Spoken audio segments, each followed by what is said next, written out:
Le Bureau d'études pour l'implication des femmes dans la réalisation des objectifs de développement durable a, en collaboration avec certains membres du gouvernement, procédé à la plantation des arbres sur un espace de 2 hectares.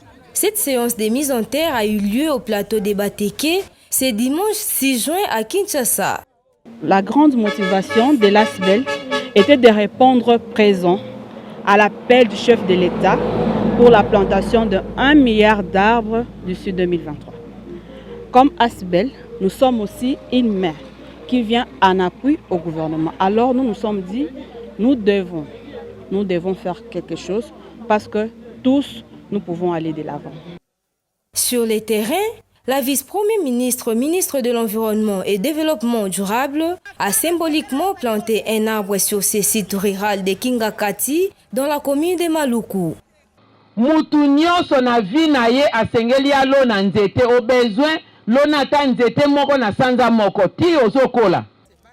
Cette descente de terrain de F. Bazaïba rentre dans le cadre de ses activités de la décennie mondiale de la restauration des écosystèmes. Les étudiants de l'université de Kinshasa ont été conscientisés sur les responsabilités, sur l'état de dégradation actuelle de l'environnement.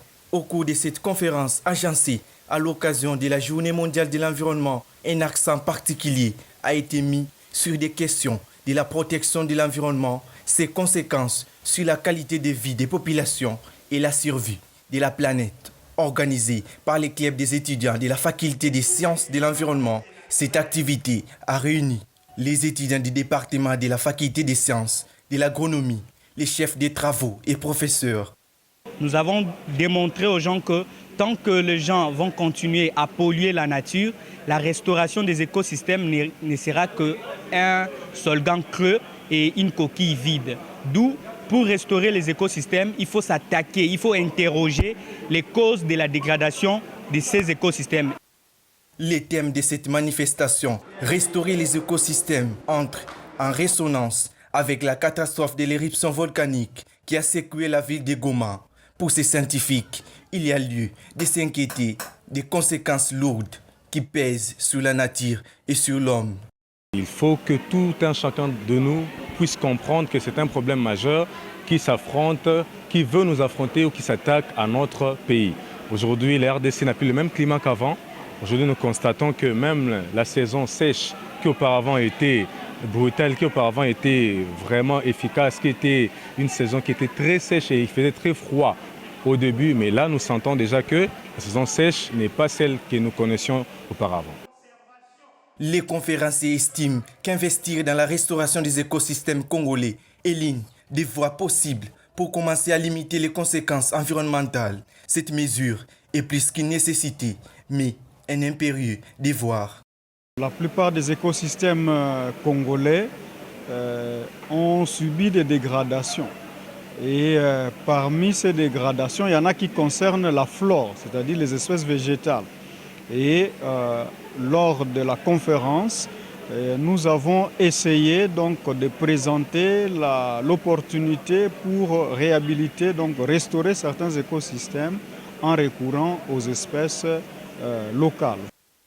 Ces étudiants ont interpellé la conscience collective des Congolais sur les menaces environnementales qui guettent la planète Terre et la République démocratique du Congo. Les sols et les sous-sols de la ville de Kinshasa, de plus en plus menacés par les déchets plastiques, se sont vus protégés contre ces déchets non dégradables. Ces projets d'EcoBac est l'œuvre de William, un jeune éco-entrepreneur qui rêve de Kinshasa, une ville propre sans décharge sauvage d'immondices. Les problèmes des déchets, en tout cas, c'est un problème qui est dramatique. Nous ne pouvons pas fermer les yeux, de faire semblant de ne pas voir le mal. Alors, c'est pourquoi nous avons revêtu de cette conscience, au moins d'apporter quelque chose, en sachant qu'étant jeunes, nous pouvons booster des techniques qui peuvent contribuer à la gestion de l'environnement. Souvent, les étudiants sont souvent intimidés par certaines personnes en leur disant qu'il faut d'abord étudier avant d'agir. Mais selon nous, nous voyons que nous pouvons étudier bien sûr, mais entre-temps agir aussi pour l'environnement.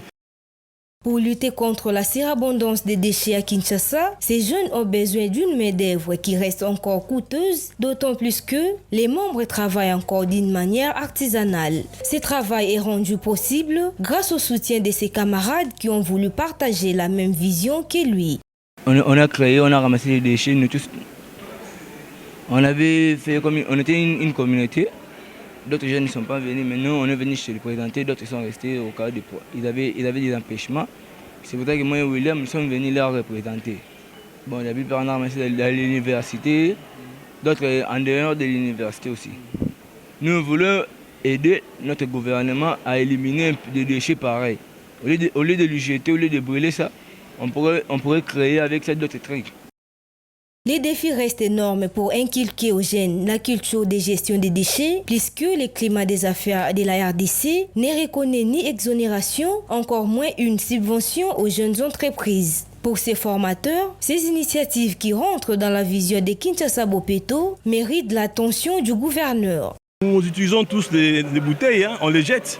Mais quand vous voyez quelqu'un prendre ce que vous avez jeté, le ramener pour une utilité, Lavoisier a dit rien ne se perd. Tout se transforme. Il faut accorder maintenant le soutien. Ces étudiants sont convaincus que les initiatives de protection de l'environnement doivent commencer dans les milieux universitaires. Voilà pourquoi ces écobacs sont placés en premier lieu dans les sites universitaires.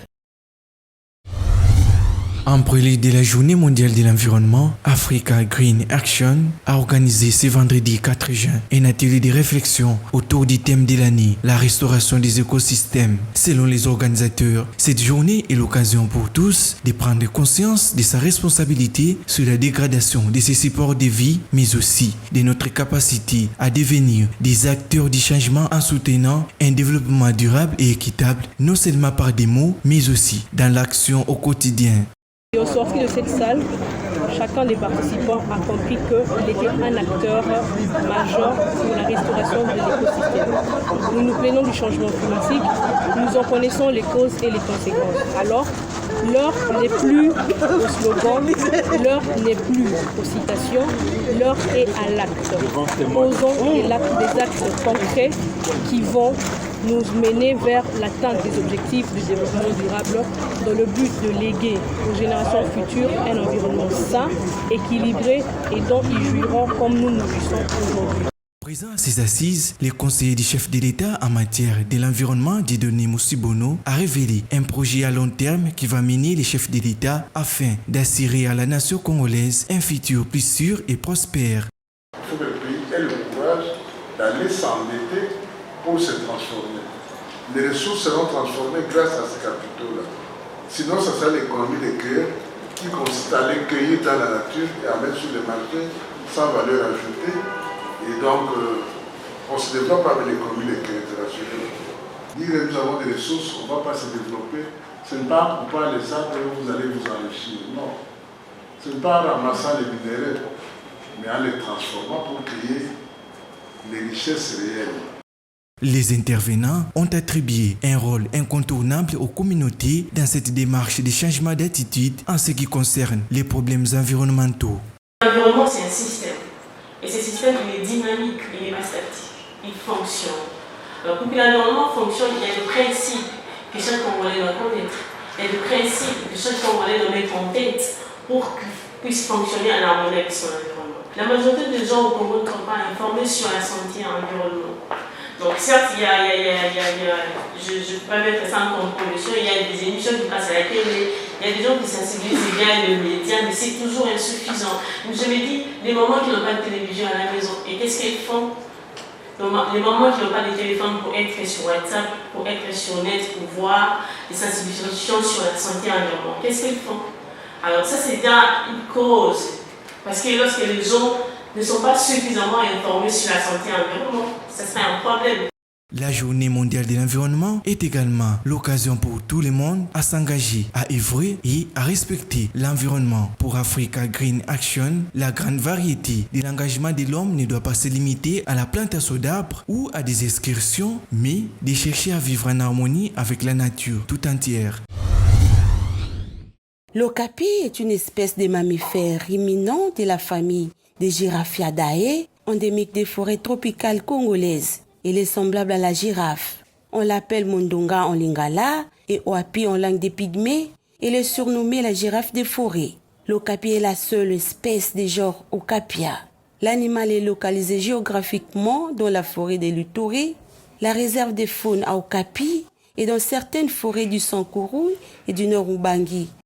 Aujourd'hui, l'estimation est autour de 5000 individus dans la forêt de l'Ituri au niveau de la réserve de faune à Okapi. Nous travaillons en proximité avec l'ICCN et d'autres partenaires au niveau de la réserve de faune à Okapi, justement pour atteindre cet objectif-là, que cette espèce qui est emblématique, endémique à la RDC.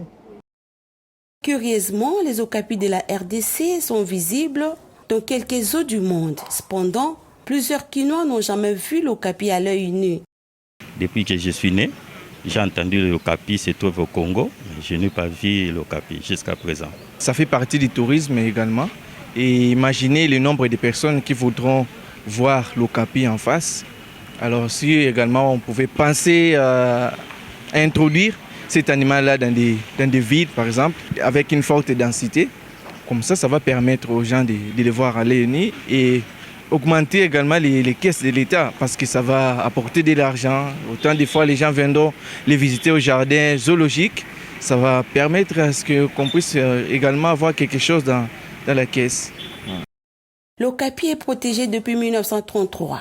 Fin 2013, il est classé sur la liste rouge de l'Union internationale pour la conservation de la nature, UICN. Pourquoi l'État congolais n'arrive-t-il pas à mettre en place un spécimen au bonheur des touristes?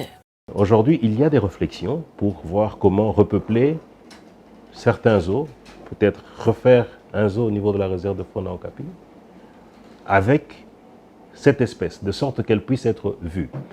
Mais la stratégie pourrait être que la RDC, qui améliore l'efficacité de gestion de cette réserve, puisse rapatrier quelques-uns de ces okapis qui sont dans le zoo de par le monde afin qu'ils puissent peupler nos zoos en RDC, plutôt que de prélever à nouveau dans nos forêts cette espèce qui est vraiment extrêmement menacée.